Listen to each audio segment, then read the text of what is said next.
All right, welcome everyone. We're going to be starting the webcast in about 1 minute.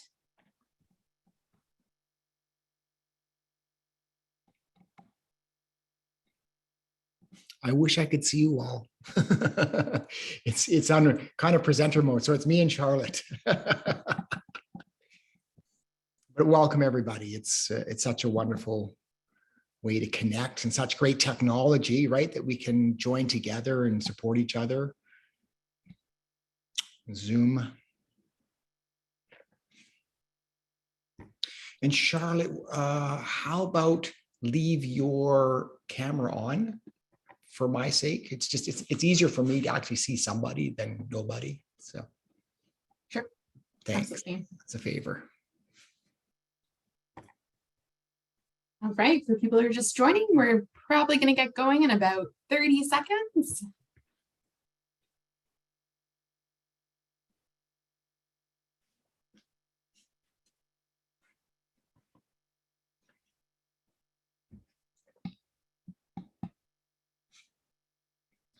We have 4 chats already. Oh, that's great. Thanks, guys. Actually, it's lovely to see a few names there as well. So, I mean, people tuning in from all across the country. So we have St. John's, Windsor, East Coast. Amazing. Wonderful. All these great spirits getting together at the same time. Right, so it is on the hour, so I think we can get going. So welcome everyone to your Life After Cancer conference. Throughout the week, you will be treated to interactive presentations and expert-approved tools, tips, and recommendations to help you find your own path to fulfilling life beyond blood cancer. The Leukemia and Lymphoma Society of Canada is proud to introduce today's presentation, Transitioning to a Healthier and Happier You, Healing Your Body and Spirit. In this presentation, Dr. Rob Rutledge will help you understand ways to improve your physical and mental health, lessen anxiety, and reduce fear of recurrence by incorporating evidence-based mind-body techniques. So to begin, let me introduce myself. My name is Charlotte Hall-Coates, and I'm the Community Services Lead in Atlantic Canada with the Leukemia and Lymphoma Society of Canada. I will be the moderator of today's online event. Since there are many of you, we invite you to type in your questions and comments into the Q&A box on your Zoom panel throughout the presentation. A staff member will monitor the questions, and I will read some of them aloud at the end of the presentation during the Q&A portion. This presentation is being recorded, so you can always come back and watch it again on our website. Next slide, please. Nope. Perfect. So at the Leukemia and Lymphoma Society of Canada, our mission is to cure blood cancers and improve the quality of life of those touched by a blood cancer and their families. We offer support every step of the way. Do not hesitate to contact the community services lead in your area to learn more. Next slide, please. A brand new website, bloodcancers.ca, last fall. Our goal is to better serve the community and offer an improved experience. On our website, you will find all of our past webcasts, our podcast episodes, information sheets, practical tools to help you navigate the blood cancer experience, and much more. Visit bloodcancers.ca. Next slide, please.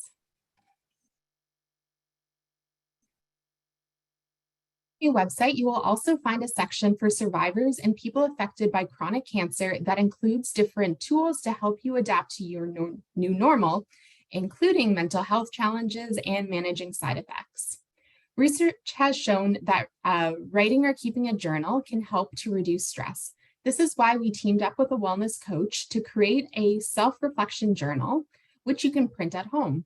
This new tool will walk you through mindful journaling practices along with our mindfulness art making videos to show you how to find calm while you express yourself through art. So definitely check out those tools on bloodcancers.ca. Next slide, please. So it is now my pleasure to introduce today's presentation and today's speaker, Transitioning to a Healthier and Happier You, Healing Your Mind, Body, and Spirit. It is my pleasure to introduce today's speaker, Dr. Rob Rutledge. Dr. Rutledge is a radiation oncologist in Halifax, Nova Scotia, and associate professor in the Faculty of Medicine at Dalhousie University. In 1999, Dr. Rob Rutledge co-created the Skills for Healing Cancer Weekend Retreat. This weekend support group teaches a powerful and integrative approach to the cancer diagnosis and ways to heal the body, mind, and spirit. To date, more than 2,000 people have attended 60+ retreats in over 30 cities across Canada and abroad. Dr. Rutledge is the CEO and chair of the Healing and Cancer Foundation, a registered charity that freely offers educational videos and webcasts. He is co-author of the book, The Healing Circle, which captures the teachings and inspirational stories from the weekend retreats. Dr. Rutledge has received a Cancer Care Nova Scotia Award of Excellence in Patient Care, and Doctors Nova Scotia presented him with a Health Promotion Award in recognition of his contribution to the physician health and health promotions in cancer patients. Thank you so much for being with us here today, Dr. Rutledge. Thanks, Charlotte. It's wonderful to be here. And I just hats off to each and every one of you for joining now and for those who are going to watch the video later. I think it sends a huge message to your body, mind, psyche about healing and recovery and so on. And the fact is you really can make a huge difference in your health. So I'm excited. I love to teach and empower people. And I'm really hoping that you walk away with something that's very practical that can really influence your health. So here goes a good introduction to a wonderful week hosted by Leukemia and Lymphoma Society of Canada. So take home points. We can focus our attention on the things that we can control, right?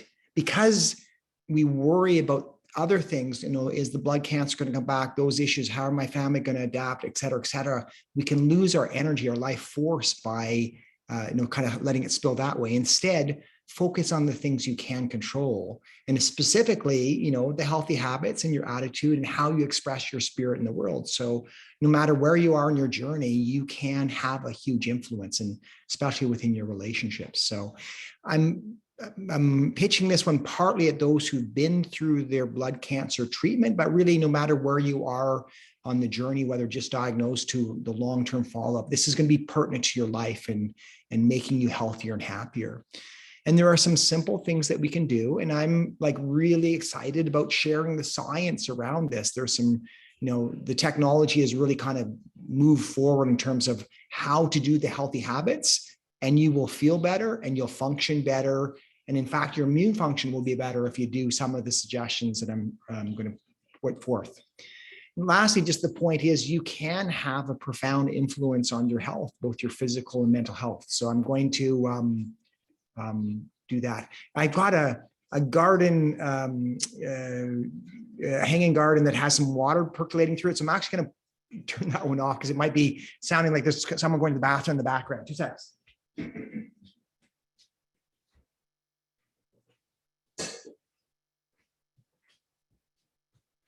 Okay, onward bound. So this is what we're going to talk about today. The kind of idea is how do you maximize your chance of recovery? So through blood cancer care, setting your intention, remembering what's most important to you, focusing your life energy that way. And then the science of the habits. We're going to talk a little bit about stress and the mind-body connection and how to lessen your anxiety, the normal worries and fears that come up with a blood cancer diagnosis. What I've noticed over the years is that people who've had a cancer diagnosis and blood cancer diagnosis have a number of goals. I mean, the obvious one is that you want to maximize your chance of recovery. So it's potential for cure for most people. It could be that you have maybe an incurable cancer, but you want great longevity. So that's the obvious goal here. But people also want to feel better emotionally, right? It's all the angst and anxiety and worries that go along with that. And we lose out on enjoying our lives because we feel kind of raw emotionally or distraught or distressed. And so how can we come home and feel better and more connected and happier? So that's another thing I want to talk about because it's really all related. Then I understood from about 10 years ago that people actually want to be able to function better, right? Function in terms of their energy, activities, the things they'd love to do in the day-to-day. They also want to think more clearly. How do you get your brain to remember and to function and to perform at that highest level? So again, this is all interrelated. And I think about greater purpose. So why do you want to do things? Why do you want your body to be stronger? Why do you want to be able to think more clearly? And oftentimes it's because we want to connect more deeply with our loved ones, with ourselves, with life itself, right? So connection is super important. And there's always the opportunity for kind of think from kind of a highly, even spiritual perspective, is that you can grow spiritually, psychologically through any type of journey. And there'll be lots of challenges on the journey. And so it's the growth mindset of I can get stronger, I can get more mature, I can see a bigger perspective here. So there's always that opportunity. Again, those are the things you can control, is focusing on the spiritual growth. Okay, first of all, I want to put this within context of complete cancer care or complete blood cancer care. Firstly, your first phase is to understand what's happening, especially within the blood cancer world. There's so many different types of blood cancers, so many different types of treatments, research that's evolving all the time. You want to kind of stay connected with reality. And that's why Leukemia and Lymphoma Society, it's like a key partner in empowering you from a kind of informational perspective, learning the language of the medical system and so on. Secondly is just that's it. Getting the best possible care from the medical system. It's probably about a 20-minute talk by itself, like advocating for yourself, being prepared for the appointments, et cetera, et cetera. And in fact, in one of the later presentations this week as part of this virtual conference, they're going to talk about the fear of recurrence. And the medical system actually plays a key role in making you understand your blood cancer, what to look for, et cetera, so you can actually lessen your anxiety. And there's a whole slide on that. But the takeaway is, the medical system has a whole bunch of resources you can tap into if you advocate for yourself, have that attitude that you're the most important person in the system. We're going to focus more today on the empowerment piece, and I'm going to, flush that out a little more clearly, and other presentations as well. There's a healing at the level of the mind as we decrease our kind of stress levels, have that attitude of self-empowerment, self-healing that actually has an influence from the physiological perspective. And as I was just speaking before, nurturing a spiritual perspective, seeing a bigger picture, and remembering what's most important to you. What are your greatest values? How do you want to manifest the energy that you have in the day-to-day? So that's the bigger perspective on my side. Okay. So I talked about this idea of fear of recurrence and what the medical system can provide you. So what you want to hear from your physician is, what should I be looking for, doc? Tell me, right? So that you can know then to stop worrying about the symptoms that are not related to blood cancer. So, almost always, if you run into diarrhea, that's not your blood cancer that's causing the diarrhea. If you're feeling a bit forgetful, usually it's not just, the blood cancer that's causing that. So, every time you have a bout of diarrhea, are you going to be, oh, my cancer's coming back? Well, no, because that's not what you should expect. So that lessens your anxiety around the simple things. Maybe some blood cancer examples. And it all, different cancers, blood cancers have different examples, like a growing and persistent lymph node would be a worry, or debilitating fatigue might be a symptom, or easy bruising or bleeding, right? So you want to know exactly what it is. You get quite clear about that information and you convert that into allowing you to set your understanding as to what you can do, what you can't do, and what to look for. Okay. So I want to give you that overview perspective. And now I want to take that next step up the kind of spiritual ladder, setting the intention. So this idea is to remember what's most important to you. And going into any situation, so whether it's going into a medical appointment or an outing with your family or a difficult conversation, or maybe you're working at work and a colleague in a situation or whatever, remembering what's most important. How do you want to be in this world? Like, how do you want to manifest your spirit? What do you hope for yourself? And to remember and to come back home to that, because the winds of the world can blow us this way and that, but we can keep on coming home to our best self. So there's that opportunity. And so I see that as something that can be done as a ritual. So I'm going to describe my ritual first thing in the morning, but it can also be done going into a difficult situation. You're going into a medical appointment, you're remembering, okay, I want to get the best possible medical care in the situation. So that's my intention right now. So I'm going to be prepared. I'm going to listen. I'm going to advocate for myself. I'm going to do what I have to do in this situation in order to get the best care. So that's the remembering and setting your intention there. I'm going to remain calm. I'm going to listen. I'm going to connect, et cetera, et cetera. Or more difficultly is during the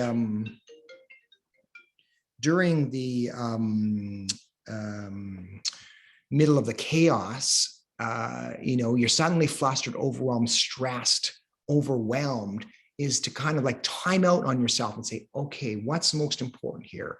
How is it that I can advocate for myself? Or what do I need to do in this circumstance? Or how do I need to express my spirit? And to kind of come back home to that wise, centered, calm self. So that's, that's an opportunity we can keep on practicing. But I do like the ritual, and I'll describe my ritual is first thing in the morning, I go downstairs. My wife and I are usually doing like a little meditation technique together, and I'll describe that a little bit later. Just pure mindfulness, coming back home to the breath, the long, slow, smooth out breath. And my whole physiology settles. And yes, there's the yakking mind that comes and goes and so on. So I finish just the meditation piece because that's a relaxation technique, which is really important. And then as the ritual, I put my hands up towards the sky as a kind of a symbol of being open to receive kind of something that's higher. And it's usually kind of comes in a kind of a secular form. So I'm not trying to push any type of religion. It's like, please let me be helpful to people. Let me be wise and compassionate. Let me bring my best self into this world. So I'm in some sense, I'm saying a prayer that let this happen, right? So that's my intention. That's how I set my ritual at the start of the day, to set my intention to be my best possible self. Those are the things that I value. So in the same way, you can remember that and set the intention for yourself.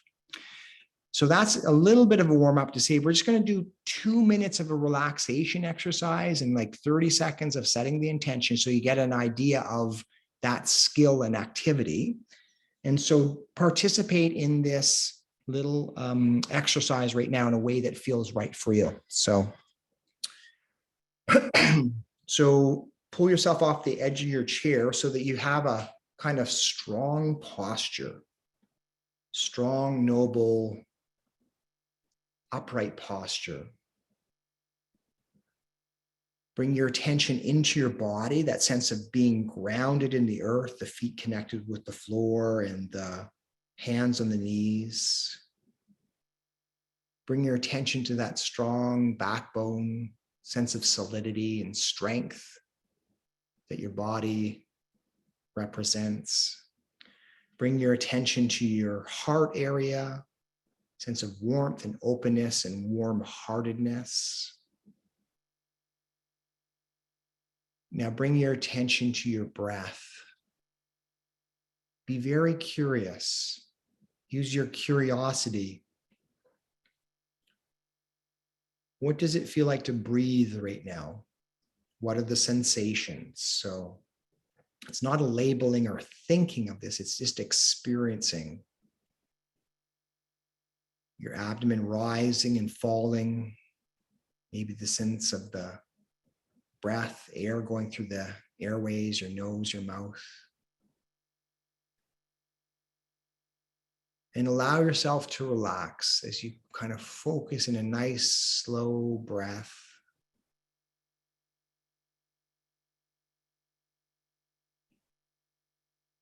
And now the visualization, bring to mind somebody that you deeply love, or your pet, maybe somebody at a different time in your life, maybe when you were very young, or maybe when your kids were young. And allow your heart to warm. Allow your heart to expand. Sense of warmth as you think of that person. And allow your heart to feel that sense of caring and compassion. Now bring to mind somebody in your life who's suffering in some way or form. And it could be somebody at a distance, could be somebody quite close to you, but just see that person in your mind's eye and imagine that you could open your heart and send them a sense of warmth, like a hug or a sense of embrace, and see them smiling a little bit, that some of their suffering has been relieved just because of your love and connection with them. Open your heart again to your family and friends, all your loved ones, your cherished colleagues. As the thoughts of those loved ones come to mind, again, allow your heart to expand. It's like a sense of warmth that's permeating outwards. And send that again to all those people. Let them find healing in whatever way is best for them. Send it again to everybody here on the Zoominar from across the country, have over 100 people. Just open your heart and send them that sense of healing and peace and calm. And again, expand that and went outwards to everybody affected by a blood cancer in Canada. Just, you have that limitless compassion. Your heart is open. Send it to everybody, everywhere in the world, wherever anybody's suffering. Just allow your heart to warm, radiate your pure being of light. And from this place, set an intention for yourself. How is it that you want to be in this world? What do you want to learn from this seminar? How do you need to grow? How do you want to spend your precious life energy? What is your best self and how can you get there? And let it be so. And now release any sense of visualization or trying to accomplish anything and simply come back home to a sense of being connected in your body right now. Sense of being grounded to the earth, and then also open to sense of possibility of healing and transformation. And realize that your good human heart connects the two, that kind of sense of solid, pragmatic, practical earth, and a sense of possibility and peace and openness and compassion. Nice. Thank you. Thanks everybody for, just coming from heart space and, sending out this loving energy. Okay, so that's something you can practice on the day-to-day, is to remember, how you want to be in this world. What is your best self and how do you get there? So that's really what I'm going to work at. One of the principles that we work on is this idea of inflammation or irritation. So this is, I'm trying to update the kind of the scientific perspective on this. So when you have that, you think of like you're cutting yourself on your hand, you see the kind of redness around the cut as it's healing. That's inflammation, irritation. And so what we don't want is to have that inflammatory process happening in our body all the time, or we want to reduce it as much as possible. Yes, inflammation has its, it has its purposes, et cetera, et cetera. But the problem is inflammation causes the cells to kind of get worse. It kind of causes more damage. So it risks cancer, risks in some sense worsening of cancer. And it could cause heart disease and decreased immune function and so on. So the less inflammation or irritation that we suffer, whether it's through treatment or our guts irritated, or we're eating poorly, or there's stress or fear, or isolation or treatment, those are all the things that can kind of irritate the tissues and cause those molecules to make you feel worse and cause all those kind of other problems. And so in some sense, what I'm going to talk about is an anti-inflammatory lifestyle. That's the idea, is that you want to release the innate healing capacity within your body by having less inflammation, so that the processes of the healing, the immune function, et cetera, can kind of take over and do their normal jobs. So we want to feel better. It's one of the things they want to kind of reverse engineer, tap into these kind of ways to go at this. And one of the first principles here that I want to talk about is this idea of are states of mind. And I like to use the hand model of the brain, as you can kind of see up there. And you can look at my screen, you can see, look at my figure first of all. From an evolutionary perspective, if the wrist was the spinal cord, the base of the thumb would be the first level of the nervous system through evolution. So that's the fight or flight center. It's the, jump away from fear. It's the fear reaction part of our body. It's autonomic nervous system. And then as evolution evolved, the next would be the actual thumb itself. And that's the limbic system, or the emotional brain itself. And so it has a certain intelligence too, but I call it the stressed, irritable part of the brain. And then through evolution, the last part of evolution is very much our frontal lobe, or the neocortex. And that's where your best self lives. That's where the compassionate, wise self, when you're in your game and you're in good space and you're happy and you're smart and you're connected, like you're your best self, that's because that machinery right there is running very well. And you can see that when you're in that space, it overlies the limbic system. It kind of settles down the emotional stressed brain. So the more that you're in your frontal lobes and expressing the best self, then you will feel better and function better. So, and the issue is that we flip back and forth all day long between stressed, flustered, overwhelmed, which is all normal stuff, and then coming back home, okay, let's take this a step at a time. My wise and compassionate brain, I can make good decisions here. And the external world is still going to be the same, but you're going to be in a better space when you actually come back home to your wise and compassionate brain. You're making better decisions and you're happier. So how is it that we can kind of not flip our lid so often and come back home to kind of sense of being centered and grounded and happier and so on? So two things: we can set up the conditions, right, in which this frontal lobe is more likely to be online and actually functioning. And also when we lose it, I'm stressed, I'm flustered, is to recognize that that's happening. Okay, come back home. It's okay. I can take care of this one thing at a time, right? So, and that's a muscle. You get better and better at recognizing and coming and centering yourself and being more clear and more compassionate and your loving self. Okay, so I think about that. How is it that I can get my frontal lobe to work better, right? Because we're not going to be perfect. We're going to keep on flipping out. We're going to keep on feeling stressed at time, and just like 10% better all the time. Obviously, diet is big, right? Because you want to nourish the materials and not have your sugar spike, and make sure the micronutrients are good and not have the inflammation in your gut that influences your brain. I'll go through that. Movement. There's a whole section on movement. I can't emphasize enough that movement, physical activity, exercise, however you want to talk about that, extremely important. And I can rant for about 15 minutes, but it's not worth it because you're going to get a whole presentation on that. The other one around it is actually standing, not sitting too much. It's something I want to kind of educate you around as well. Sleep, obviously, is a key habit. When we're not sleeping well, our brains don't function well, and we really do lose the capacity to be our best selves. And talk about a relaxation technique, meditation, the benefits of that as well. So these are all the key factors in making sure your frontal lobe is working. Obviously, touch.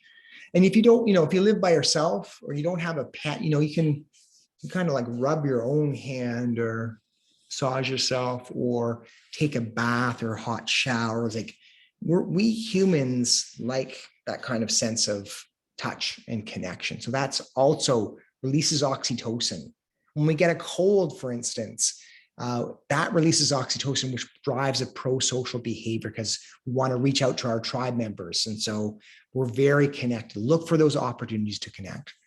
And lastly, I'd say, what can you control? Nourish the things that feed your soul, right? So if you like getting outside and seeing nature, especially this time of year, you do that. It nourishes your soul, gives you time to reflect, integrate, et cetera, et cetera. So you're creating the conditions for calm.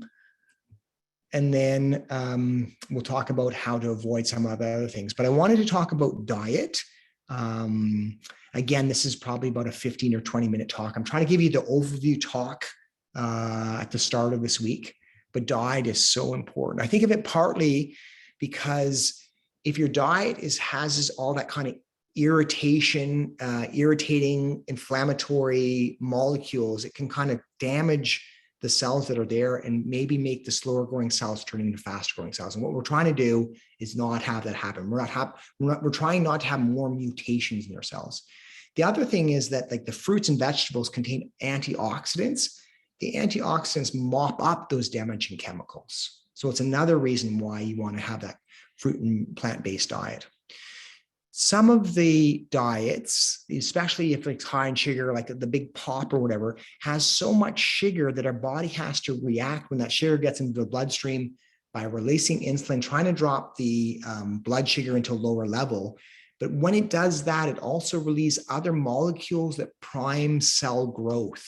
So we don't want to have the spikes, high spikes in sugars. We want to have what they call a low glycemic diet, right? So the blood sugar levels are staying at a kind of reasonable level as well. So again, complex carbs, protein, et cetera, allows the sugar levels to be at a reasonable level.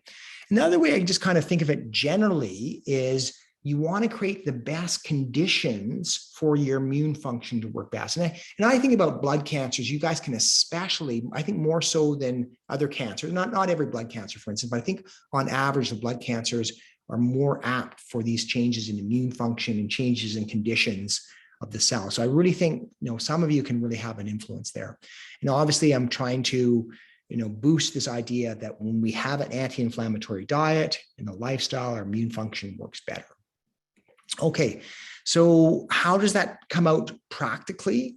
So the slogan is eat food, i.e. not chemicals, mostly plants, not too much. So that would be the big picture, right? So the more natural, less processed food, the better.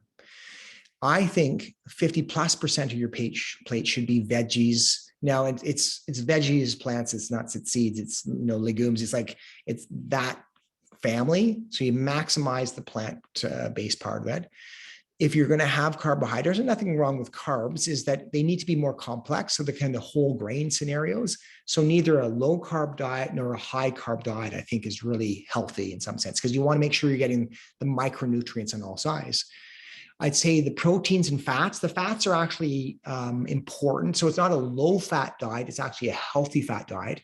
And I would really want you to cut back on your red meats, and just generally speaking, less meat overall, or no meat is even better. Obviously healthy fluids and fiber. The fiber is feeding the 100 trillion friends you have in your gut, the bacteria in your gut. So they outnumber your cells by 10 to 1 or some factor like that. They're so important that we want to make sure that they're well fed and taken care of.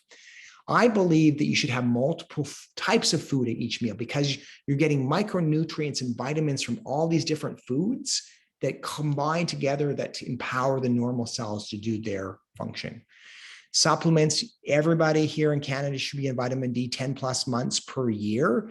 If you're on the vegan side, B12. Obviously, I'm always going to tell you, go to an expert. Talk to your physician. They'll do like a blood test for vitamin D to find out if you need vitamin D. Ultimately, you want to adopt a diet that you can maintain and enjoy in the long term. So it's almost like you're going to transition over a period of time, finding the recipes and the shopping and the cheap, healthy, easy foods that are nutritious. You want to do that over a long time so you can figure out what works for you. I'd always say see a nutritionist. Almost all the cancer centers have an option to see an expert to give you individualized advice. And as I said, those 100 trillion bacteria, you want to be kind to them, right? So staying away from the McDonald's French fries. Okay. So creating the conditions for calm. So if I talked about diet first, I pushed exercise, movement. Even 3 minutes of movement changes the mood. 20 minutes of movement gives you persistent high. But you also want to be very clear and mindful about what are the things that you do in this life of yours that actually makes you more upset and anxious. And is it a necessary thing? So for instance, I can't watch television news without being really upset. I'm too sensitive to the images. So I do want to stay connected with the world, but I listen to CBC radio like once every 2 nights, just so I can know what's happening and I can have good conversation, see the trends of what's happening and so on. So the television news is not serving me, right? Nor horror films, or again, I'm too anxious a character to enjoy that. Sometimes there are upsetting activities. Maybe there's the committee work or the distant relative that you don't have to spend that time with, right? And so, sometimes it's just to say no is the loving thing for yourself. Self-care, self-love is not selfish, because when you take care of yourself, you're a better friend, family member, teammate, whatever role you're in. You want to have that as foundational. Take care of yourself. Too much social media, like what do they call it? Scrolling, where you're kind of flicking through like Facebook or whatever. That's probably not good for your psyche, right? Just to see all this, all the happy people doing the happy things, where that's 1% of life. Instead, I would say use social media to connect with loved ones, right? So you're going to post directly or connect with other people. That's, it's that bonding human connection that social media really primes nicely. Obviously, you don't want to get yourself too wound up. We'll talk about that afterwards as well. Okay, so I talked about movement. I want to talk about something called sedentarism, because this is, from my perspective, I just learned about this in the last year or so, super important. I didn't understand this. And essentially, it's sitting too much for too long, beyond 2 or 3 hours in a single go. The chemistry in your body changes, the fats and the lipids and the sugars. It all changes how the metabolism works. It's almost as if you got to trick your body from an evolutionary perspective to think that, okay, you got to pay attention. You got stuff to do. Like the physical activity really changes what happens with how the bloods and sugars and all that stuff are metabolized.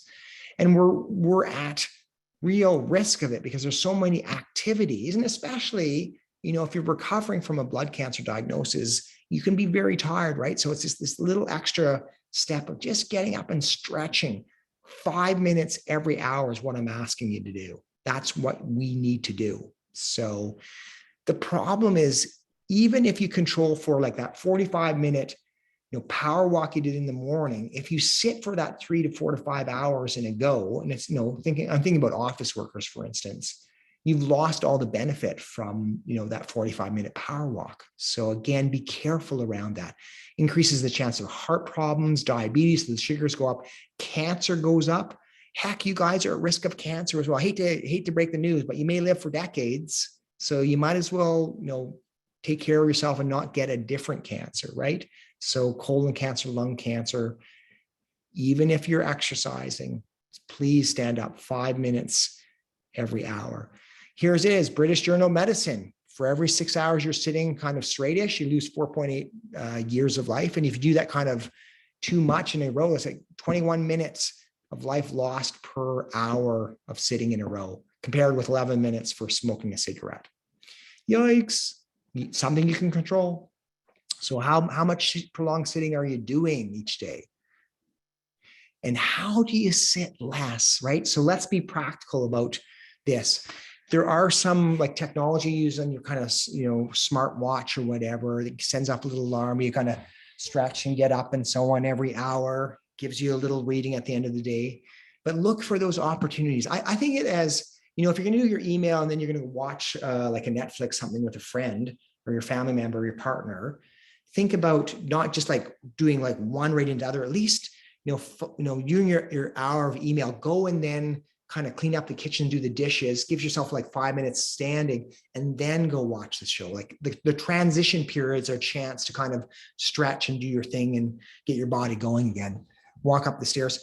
I like the ritual of whenever I get a phone call, I want to stand up immediately, right? Because I don't need to be sitting while I'm talking on the phone. Walking up the stairs, stand-up desk is what you're seeing there as well. So you can do your emails while you're standing. And I like the desk that's adjustable because I get tired after a while. And yes, you have to train yourself through all this. So stretch and move. So right now, I'm going to ask you guys to stretch. We're not going to do the full 5 minutes, but stand up in a way that feels good for you, right? So you bring your mindfulness into your body. That feels good. Ah, that feels good. Whatever it is, and you shake, let out the frustration.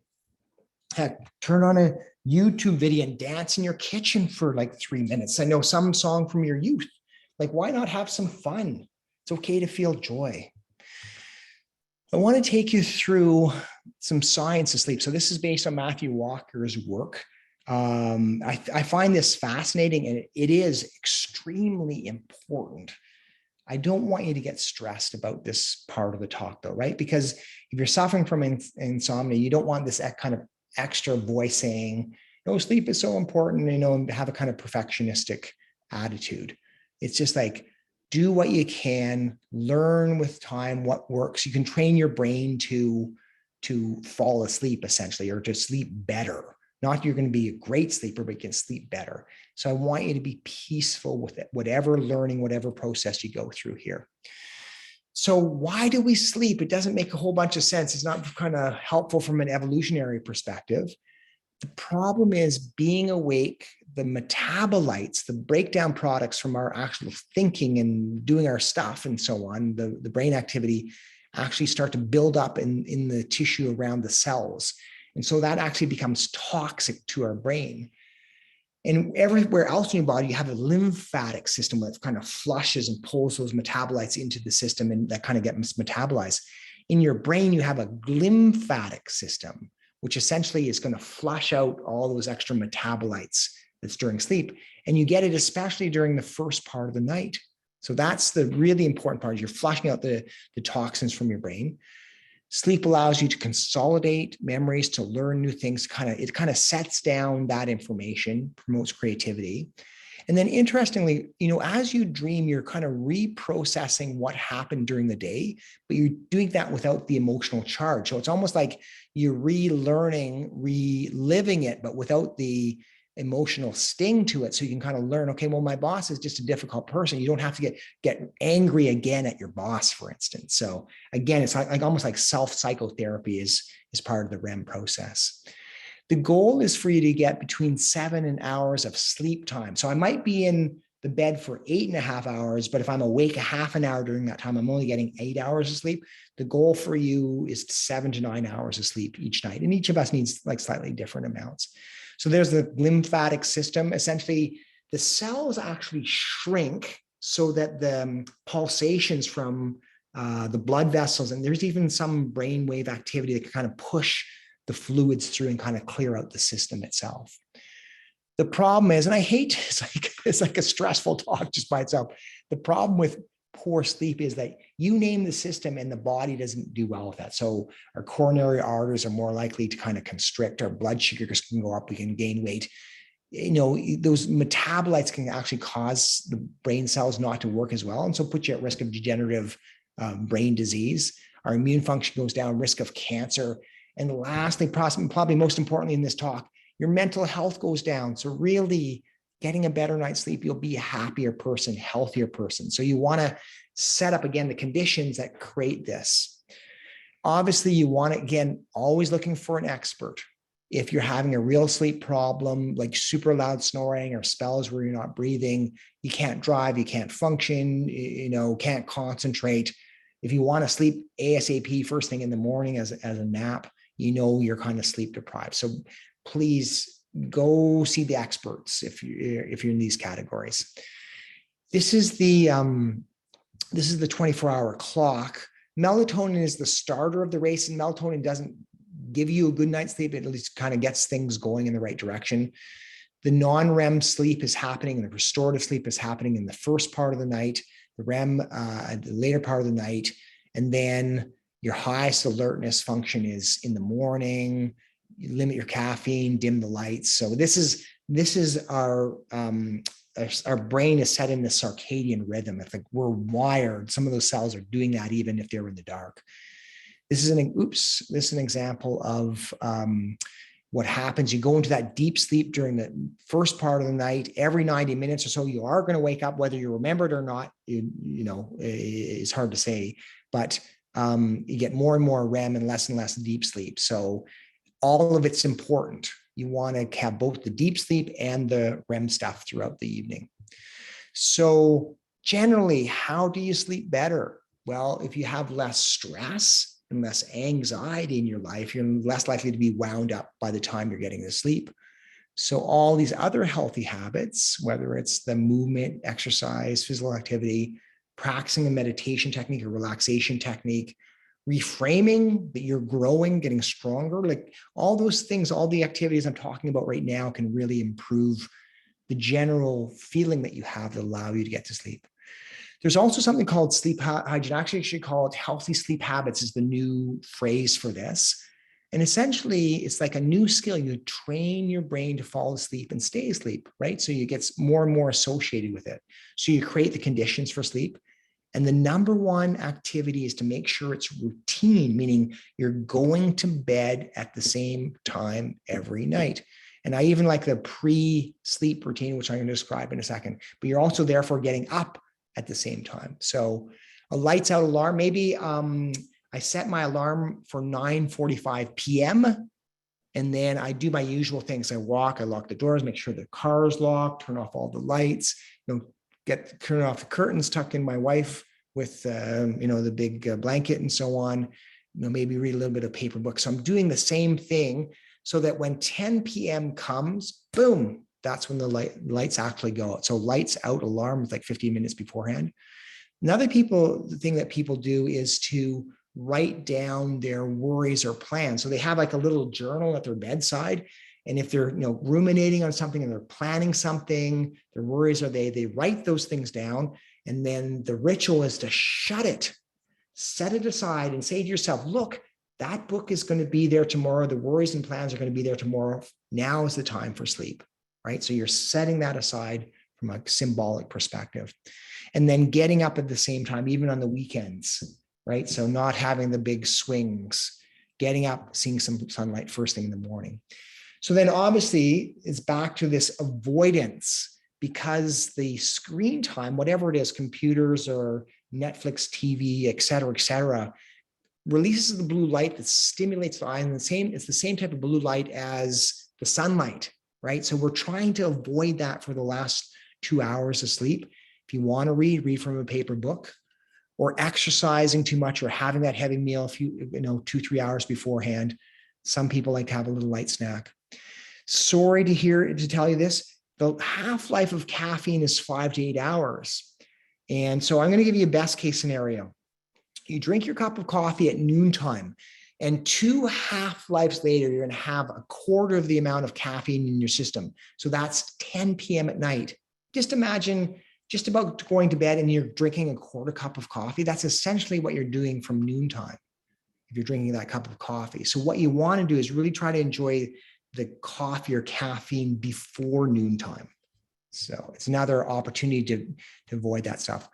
Alcohol may help you fall asleep, but it really disrupts the quality of your sleep. So again, drinking to get yourself to sleep is not helpful, nor taking sleeping pills. Sorry, again, this is not good stuff in terms of how your brain processes and gets stronger. What I like to think about is mimicking the pattern of the sunlight. So the sun's going down in the evening, so you want the lights to become dimmer and dimmer, and especially kind of the overhead lights there. I like to wear blue blocker glasses because the glasses that I wear block the blue light coming from my screen. So I usually do my emails later in the evening. And then at night, staying in the dark. So I have eye shades and I make sure the room is very dark and so on. The other part of it is when you get up in the morning, look outside and see the natural light. So even if it's overcast or raining, that natural light primes the system so that it tells the system 12 hours later that you're going to start to feel tired. So you want to expose yourself to that light first thing in the morning. Ideal bed conditions, obviously you want that kind of safe, cool because you drop your core temperature by 1 to 2 degrees Celsius. So you need to stay cool on that side, obviously quiet, dark, comfortable, safe, and so on. If you run into insomnia, the science says that if you're like really awake and you're really awake for that 20 to 25 minutes, then you should probably go to a different area, different room. I suggest doing something peaceful and then waiting for yourself to feel sleepy and then returning to your bedroom so that your brain associates the bedroom with a peaceful, calm place to sleep. I like to also just practice a relaxation technique in the middle of the night. So I'll do that long, slow, smooth out breath during that time. Or even just like, when I was a kid, I remember walking from my house to my elementary school. So I'd visualize some kind of peaceful activity there. If you do suffer from insomnia, there is, science-guided behavioral therapy for insomnia. So it's pretty harsh what they put people through in terms of sleep restriction and all the rest of it. But, cognitive therapy, sleep hygiene, relaxation techniques are all the same. Again, see an expert. You're running into a problem, ask your doc, ask your family physician, ask your nurse, is there somebody who can help me with this problem? Self-talk at night, right? What do you do when? How do you say to yourself? I'd say, I'm suffering from insomnia. Yes, this is tough, but I can function well enough tomorrow. I'll do my best. I'll catch up and sleep in the days to come. So again, it's a kindness towards yourself and not to kind of be perfectionistic around all that. Melatonin, I would recommend if you're traveling time zones, right? So if you're on a flight to see your kids and you're having problems falling asleep in that new time zone, the melatonin is the starter that gets the different parts of the brain to get going, but it should not be used chronically, right? So because there's potential long-term side effects to melatonin. Naps, I happen to agree with the proviso that it's earlier in the day, like, maybe before 2 p.m., a shorter period of time, just enough for a little bit of REM in that time. I happen to it helps me perk up on most days, and I feel better afterwards. So again, it's a skill that you can practice. Remember, be kind to yourself. Slowly train yourself. It's like all of these activities, the kind of healing activities, take time and practice. You can slowly get better. And frankly, there's science that say that if you're compassionate, self-compassionate, it's easier to make changes in the long term. So it's there for you. Okay, so thinking about this, what do you value most? And one of these ideas is working with stress. Like I'm going to take you to the kind of the psychological part of this. And the first part of this is to be able to recognize your own stress reaction. When you're suddenly stressed, overwhelmed, flustered. In fact, you can take yourself back there kind of psychologically. When you're really in a kind of stressful situation, press the pause button in the middle of that situation in your mind's eye, and then imagine what physical symptoms you're having. What is like the breathing, the pounding heart, the sweating palms? What is it that your body does? Acid stomach, jitters, sweating, palming, headache, muscle ache. How do you know that you're feeling stressed? What is your own stress reaction? What's your own stress signature? What's your emotional reaction in that circumstance? Do you like see red anger? Are you feeling like you're going to cry? Or is it that kind of total fear feeling? Or maybe you dissociate and become completely numb? Again, a mindfulness could be able to kind of pick up, oh, that's that feeling. Oh, I must be stressed. How does your thinking change? Most of us become foggier. Like we can't think clearly, we can't plan. Sometimes it becomes very narrow and fixated, or we're on a wheel, like a mouse wheel or whatever, but with the same thought going over, or become manic in our thinking. Sometimes we can recognize that as our cue. Or what do we think? What is the self-talk? Sometimes it's blaming. It's like you're pointing, that person is you put in the label, or I am such an idiot. I can't believe this. I'm so bad. I'm, whatever. Or if I swear in my mind, hopefully I don't swear out loud, swearing in my mind, I go, oh, geez, I just swore. I must be really upset here. Or labeling the situation. This is totally unfair. That person is such and such. Those are all the cues to say, I've wound myself up. You've flipped your lid. I'm flustered. I'm overwhelmed. I'm stressed. I'm in anxiety, right? So it's normal. This is going to happen to us. The earlier we can recognize, the easier it is to kind of come back home, become more centered. You're still going to deal with the world as it is, but it's better to be in that kind of state so you're making a clear decision. So what do you do when you're kind of suddenly flustered, upset? First thing, and you probably hear this through the fear of recurrence talk, is to have a plan, is to have a technique, have a go-to way that you're going to approach the situation. One of the first things I like to do is become very mindful, to be able to watch myself. As soon as I go into this kind of observer consciousness and watching, oh, that's how my body feels. Oh, that's what I'm thinking. Oh, that's what I feel. As soon as you do that, you actually put yourself up into your frontal lobe. You're kind of coming out of your limbic system and up into frontal lobe. So be curious. And if you can't talk yourself down, I'll take you through a breathing technique. Or you can pretend that you're relaxing, kind of slump a bit more or chew, because if your body's like this, the body sends a signal to the rest of you to say, oh, I don't need to be stressed about this. Or remember what it's like to feel good, like giving a presentation. After the presentation, I'm going to feel good. Talk to somebody who will listen, to that one person in your life. Okay, what do you do when anxiety flares, right? If you recognize, I'm scared, I'm flustered, I'm overwhelmed, I'm upset. Okay, so the first thing I like to do is press the pause button. 99% of the time, you don't have to snatch the child from underneath the car, right? So you can just press the pause button, become very mindful, be very curious. The brain likes actual curiosity, right? Become curious of the physical sensations. You're letting go of the catastrophizing mind, that talking mind, and you can actually do this technique that's going to send a relaxation response. So you guys can do this with me now. 4 slow breaths, especially slow on the long, slow, smooth out breath. And as you do this, become very mindful what it feels like to blow slow, smooth out breath. What do you experience in that slow, smooth out breath, right? So you're sending a signal up to your brain to say that you're okay. And then you can reassure yourself because actually you've come back into your frontal lobe again, or hopefully, I'm not making any promises, hopefully you've come into your frontal lobe again and you can start talking to yourself. Okay, I see what's happening.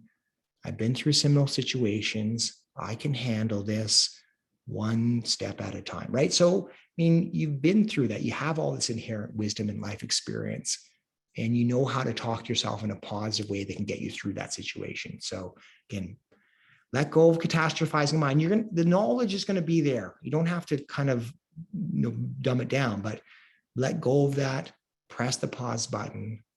Become very curious of the slow breath, slow breathing, and then you talk to yourself in a positive way.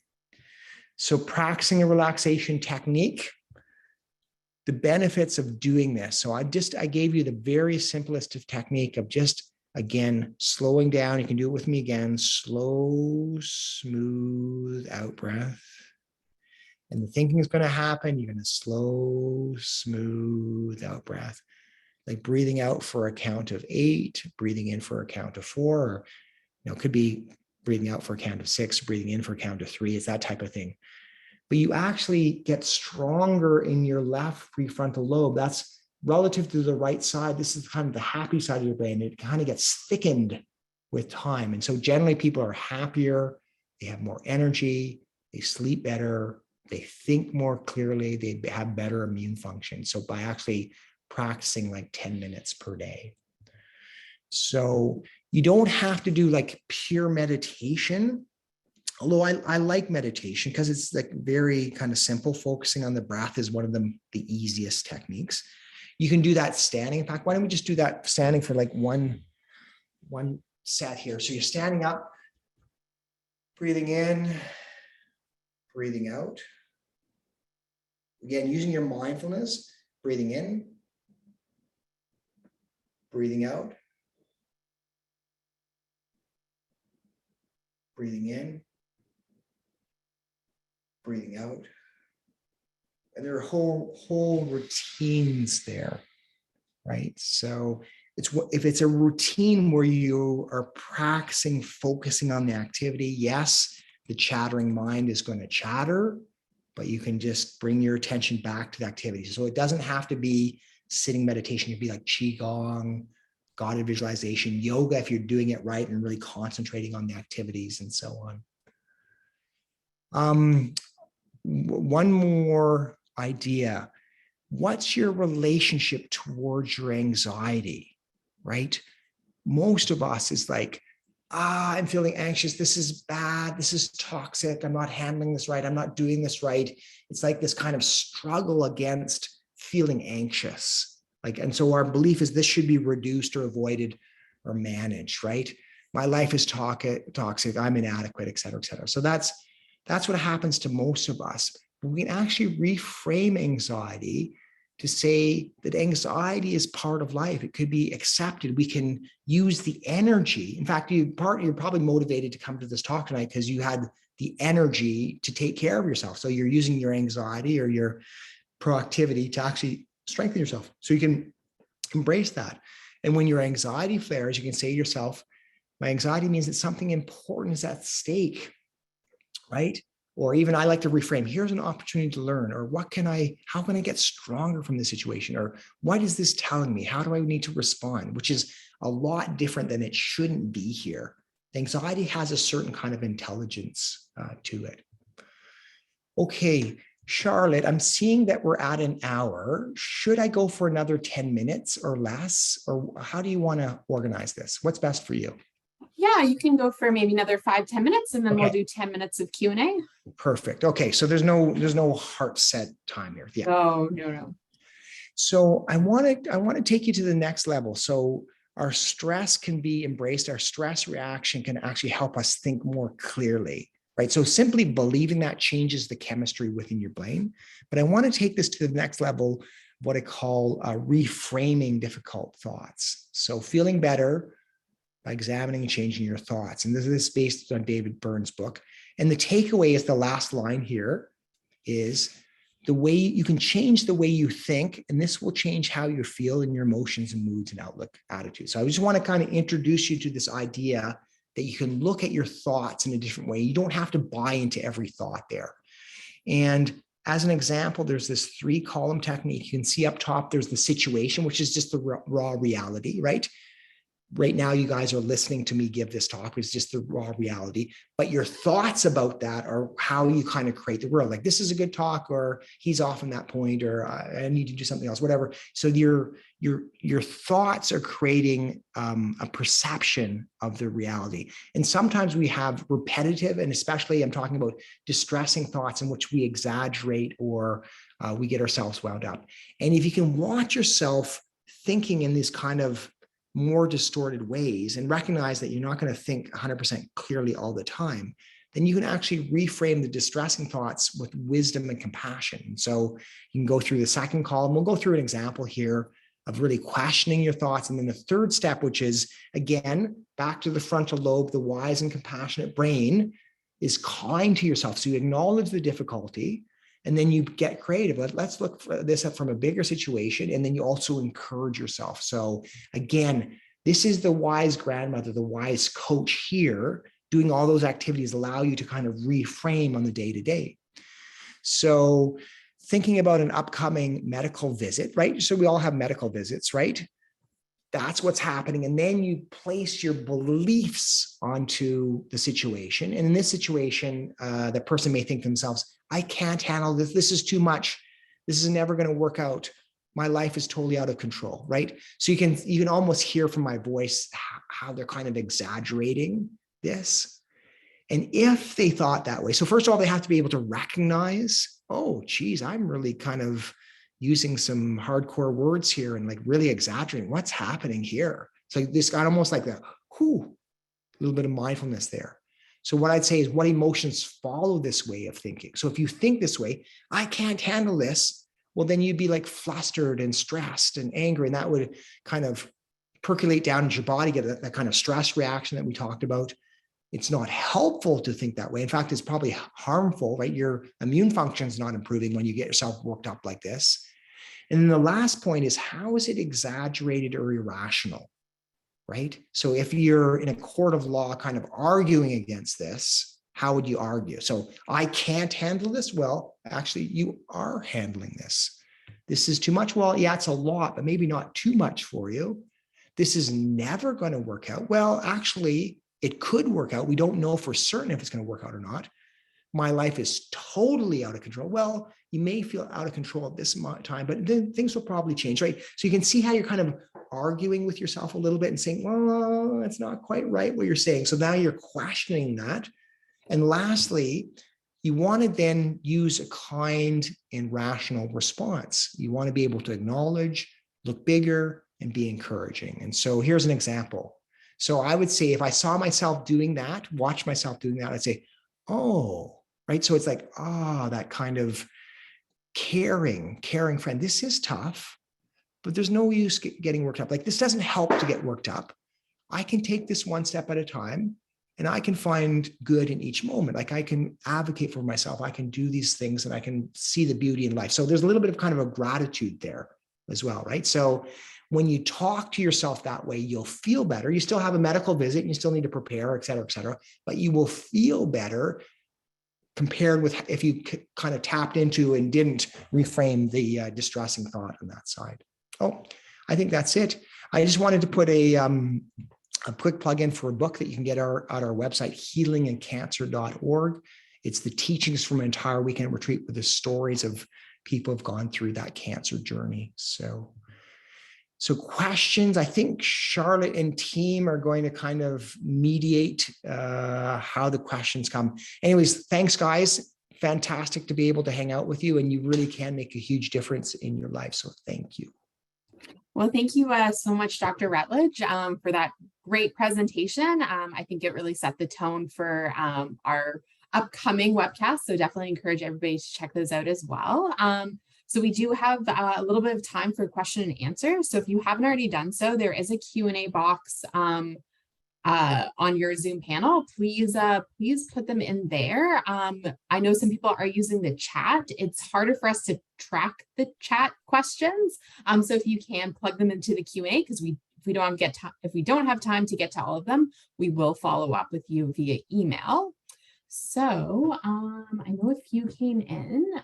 All right, someone is asking re-diet. Some people have to go on medications like prednisone as well as other medications to kind of help combat the side effects that prednisone can have, including GI side effects. Is there any suggestions around helping maybe mitigate some of those side effects? So excellent. So prednisone and decadron are kind of steroids. They have an anti-inflammatory effect, but they also can irritate the lining of the gut and the stomach and so on. And so sometimes the physicians will actually add an antacid to it, so it takes away some of the oomph there as well. The other thing that happens with decadron and prednisone is it increases the blood sugars, right? So our blood sugar levels can go up just because we're on it as well. So again, it makes sense that we not have a too sugary of a diet at the same time, and kind of using all the same principles. But I would say a couple of things. One is talk to your physician. I mean, now your hematologist may not have the expertise, but maybe a nutritionist. Ask about whether you need to be on something to protect your stomach and so on.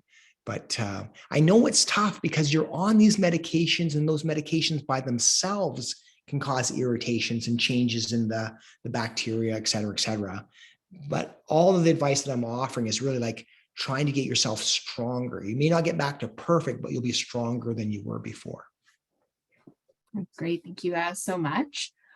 Someone else was asking about melatonin. So they said that it was prescribed to their mom. Is there any articles that maybe they could give to maybe a family doctor to maybe, give an alternative to melatonin? Maybe if that's something that you can email to me, we could email it to them. Sure. Yeah, I don't think there is another kind of sleep extra medication. I wish there was something that would do this thing naturally, but I think that's what I really took away, is that it's one of those healthy habits where we have to do our best through our own actions and not something extra chemical for instance. And it would be lovely if there was something extra, but I don't think there's anything beyond melatonin. And as I said before, melatonin is just it's just like a temporary thing, and it worth a try. Okay, perfect. And kind of a follow-up to that, they were asking about CBD, so like medical cannabis. Like, do you have any thoughts around that in terms of promoting relaxation or maybe aiding in sleep? Yeah, I'm not an expert on that side. And I just don't know, like, for any extra medication, you're always looking for what's the proven benefit, right? So what's the science or the data that says this actually helps? And what's the science and the data says that this has particular side effects? So you're always doing that kind of balancing act. And then also, the way I think about it is any kind of extra medication, you want to do your kind of scientific, logical thinking. What's the quality of the evidence that this actually helps? So you're doing that kind of right side of your brain, left side of your brain, however you want to think about it, but you're also trusting your gut to say, intuition, how does that feel? Is something I want to try? Is this helping? Right? So it's always the two wings of the bird, intuition and logic. And then also the kind of ongoing experiment. How do I feel in the long term using this particular technique? So you want to do both of those things around it. I think low dose CBT probably doesn't cause a lot of problems.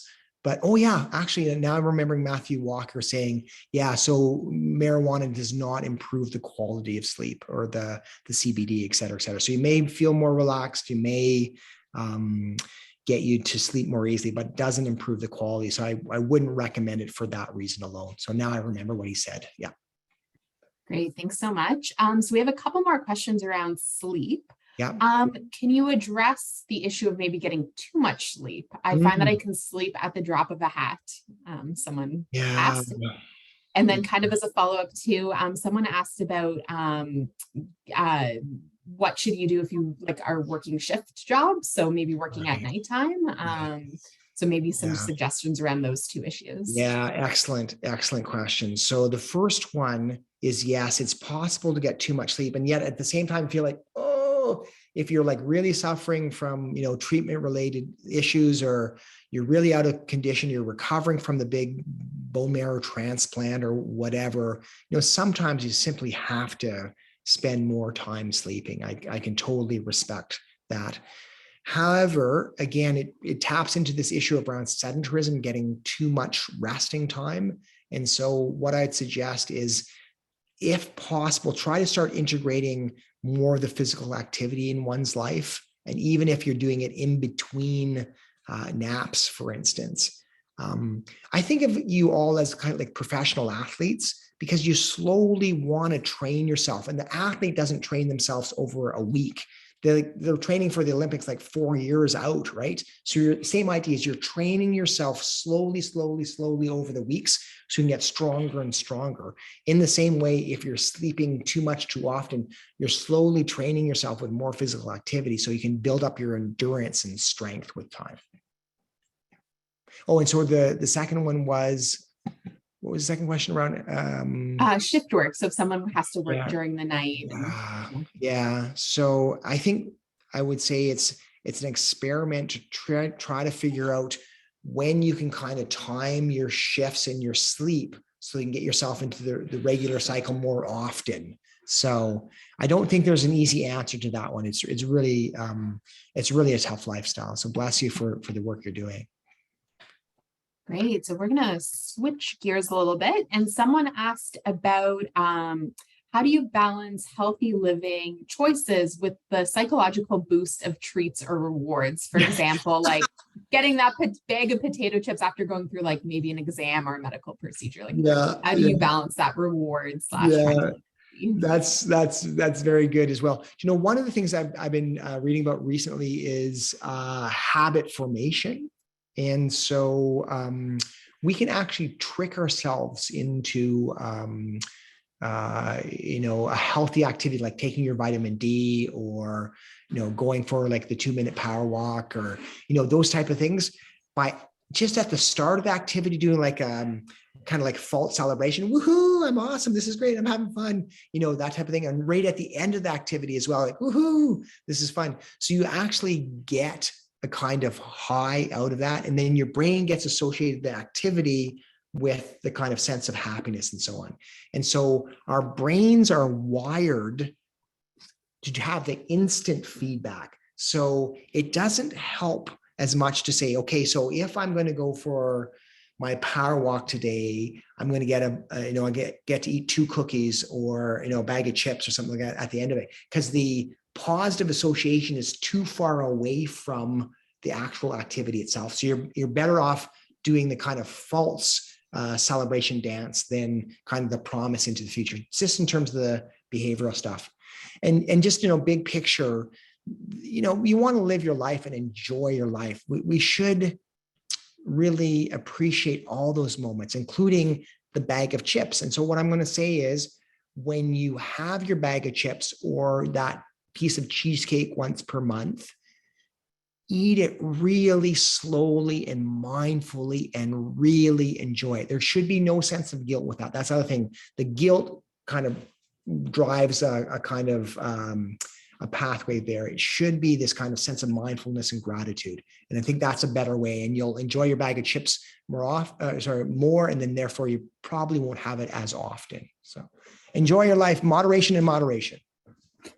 Perfect. Well, with that in mind, someone did ask about alcohol, especially as we're kind of, getting back to somewhat of a normal, summertime life, summertime. Exactly. So as I guess a physician, how much would you recommend?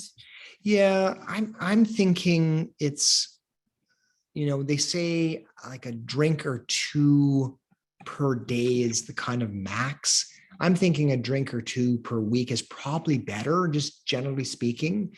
And so I'm a little bit more restrictive in what the guidelines say.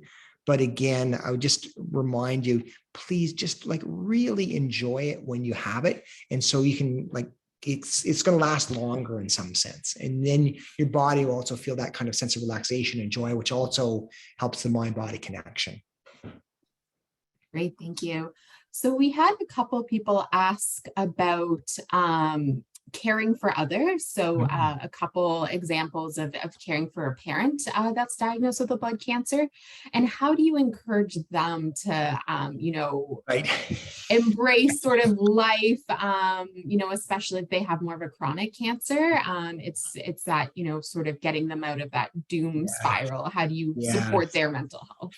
Yeah, that's probably the toughest thing, right? So you see a loved one or maybe a parent, and you see that they're suffering. Maybe they're suffering physically, maybe they're running into depression or anxiety. And, obviously when it gets really bad, you kind of have to intervene and get them some help, et cetera, et cetera. But for the most part, we don't have a whole bunch of influence on other people's behavior and perspective, right? And so I'd say one, listening. Listening is therapeutic in and of itself, right? So we don't have to correct or offer advice. We just be with them, understand them, reflect them, love them, look for the practical things we can do to kind of help them and so on. And then the other thing I'd say is modeling these positive behaviors, right? So modeling healthy eating, modeling physical activity, doing those things so that, they're learning by example, as opposed to, Mom, you really should be exercising more. It's like, Mom, do you want to go for a 2-minute walk with me? That type of thing. So it's just like those little things, and set the habits extremely small. 2-minute walk is the starting point for people. Yeah. So it's tough. Anyways, I just want to recognize that's like one of the toughest things in life. Okay, thanks. So I think we have 2 questions left. Someone asked, I had it here. How do you stop letting every setback feel like the end of the world? So making those sort of mountains out of molehills. Yeah. Yeah. And, some people have gone through difficult things. So I guess the first step for me is just to acknowledge, right? So in some sense, we can grieve the losses, right? It's kind of a shattering of expectation. It's normal to grieve. Grief has its own natural course and timing, though. So we're not trying to repress our grief. We're not trying to over exaggerated grief. We're just allowing ourselves to feel that, right? And if it happens kind of multiple times, then we go through the kind of multiple grieving processes. It is a reframing exercise though, right? So if possible, and it's awful for me to kind of say this, is to look for those moments of gratitude as well. Sometimes writing a gratitude journal at night. So even though maybe I have a relapse cancer, maybe I have to go through treatment again, those type of things. What is it that I can experience joy with? Like, where's my gratitude? How can I love that next person in front of me, right? And so it's always this opportunity, always the reframing to say, what is it that I can influence now? What is it that how can I express my love and heart in this world, despite all of the hard stuff that's happened? And it's like letting the grief happen and being proactive in terms of the psychological, spiritual perspective. Great, thank you. We had a couple people looking to check out your website, healingandcancer.org, but it looks like it's coming up as broken or not. Yeah. Is there a website that we can go to find out more of your work? Unfortunately, as you've had a little IT problem there. I didn't know it was down right now. But anyways, hopefully it'll be up again. And the other thing I'd say to everybody who's listening right now is that we're going to run a free program starting in November. That's going to be a daily thing for 6 months. And we're really hoping that Leukemia and Lymphoma Society of Canada will partner with us and that we can really take you through a much more I'd call comprehensive program. So, and that way you'll get all of the information that would have been on the website there as well. So I really hope it happens. And thank you so much, Charlotte, for this opportunity. This is such a wonderful organization. Well, thank you so much for being with us today. I know there were still questions, but unfortunately we ran out of time. So we will follow up with people that posted questions via email. So definitely be on the lookout for that. So thank you again, Dr. Rutledge, for being with us here today and sharing your experiences. So before we sign off, I would like to mention that we do have 5 upcoming presentations. You can see them on the screen there that are being offered throughout this week. Visit our website, bloodcancers.ca, to learn more about these conferences. And you can still register, so definitely check that out. Next slide. Oops, next slide, sorry. Oops, next slide. Perfect. So before we go, we would like to thank Kite, a Gilead company, and Pfizer for making this conference possible. Next slide. And finally, please do remember that we are here for you. You can reach us by email, by visiting our website, bloodcancers.ca, or by giving us a call toll free. So if you have any questions or want to connect about any of our programs, please do not hesitate to reach out. And then lastly, please note that a short survey will be sent to all participants after this presentation. If you can take a few minutes to respond to the survey, it really helps us plan these events in the near future. So thank you so much for being with us here today, and I hope you all have a fantastic rest of your day. Thanks, guys. Bless you all. Thanks, Charlotte.